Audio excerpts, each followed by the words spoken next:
सरपंच देशमुख हत्या प्रकरणाच्या तपासादरम्यान अवादा पवनचक्की प्रकल्प अधिकाऱ्याचं अपहरण करून खंडणी मागितल्याचं समोर आलंय। या दरम्यान पोलिसांनी आरोपींवर कारवाई केली खरी, मात्र त्यांना जामीन मिळालाय। जर त्याच वेळी पोलीस कारवाई झाली असती तर माझा भाऊ वाचला असता, असं वक्तव्य संतोष देशमुखांचे बंधू धनंजय देशमुखांनी केलंय। पोलिसांनी वेळीच याला लगाम लावणं आवश्यक होतं, असं देखील धनंजय देशमुखांनी म्हटलेलं आहे।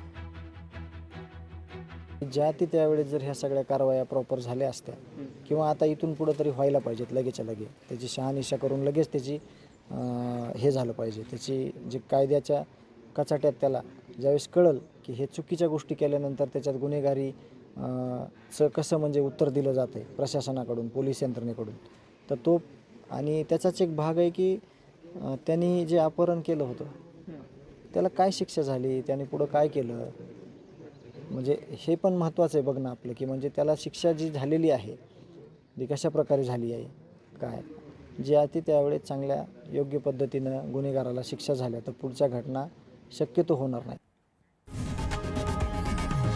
लोकशाही मराठी ऐका, पहा, जागरूक रहा।